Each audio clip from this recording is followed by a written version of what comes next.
আগামী নির্বাচনে জামাতে ইসলামীর হয়েও তাদের কেউ কেউ ইনশাআল্লাহ সংসদ সদস্য পদে লড়াই করবেন। ধর্মীয় কোনো বিশ্বাস ধারণ করা প্রত্যেক নাগরিকের নিজস্ব ব্যাপার। এখানে কোনো জোর জবরদস্তি চলবে না। আমি যেমন পছন্দ করবো না আমার উপর কেউ তার ধর্ম চাপিয়ে দিই, আরেকজনও তেমন পছন্দ করবে না তার উপর আমার ধর্ম আমি চাপিয়ে দিই। এটা চাপাচাপির কোনো জায়গা নয়।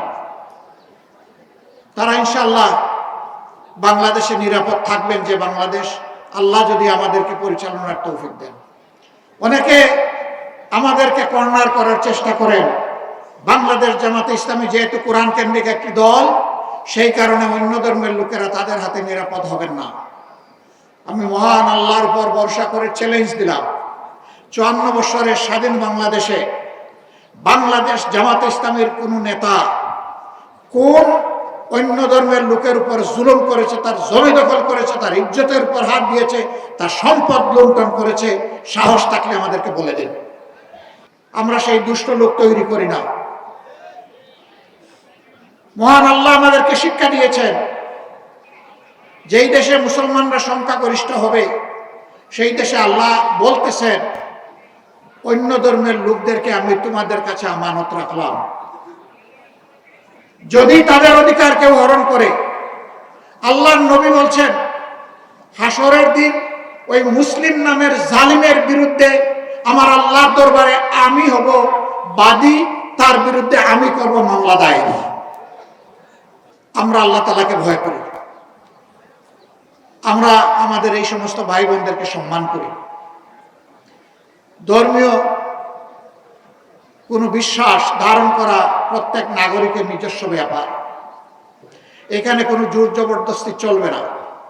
আমি যেমন পছন্দ করবো না আমার উপর কেউ তার ধর্ম চাপিয়ে দিই, আরেকজনও তেমন পছন্দ করবে না তার উপর আমার ধর্ম আমি চাপিয়ে দিই। এটা চাপাচাপির কোনো জায়গা নয়।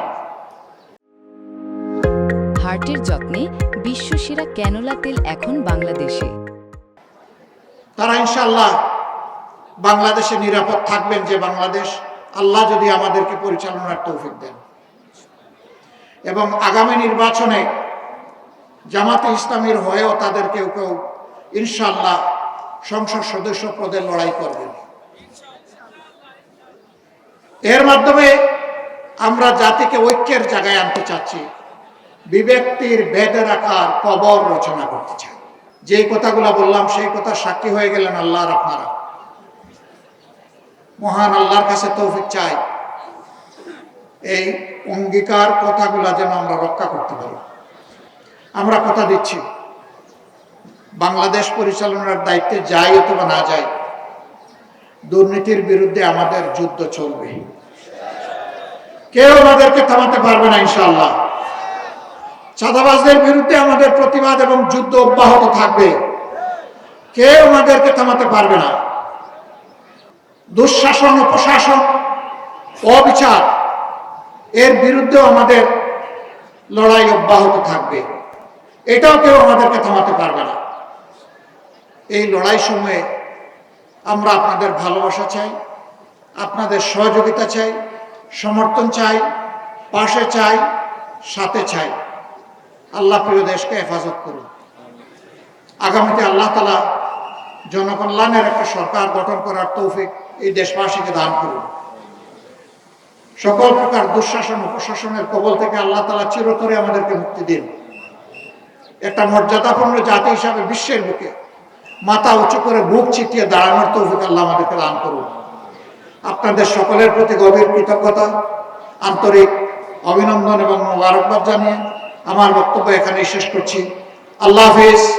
বাংলাদেশ জিন্দাবাদ, বাংলাদেশ জামাতে ইসলামী জিন্দাবাদ। আসসালামু আলাইকুম ওয়া রাহমাতুল্লাহি ওয়া বারাকাতুহু।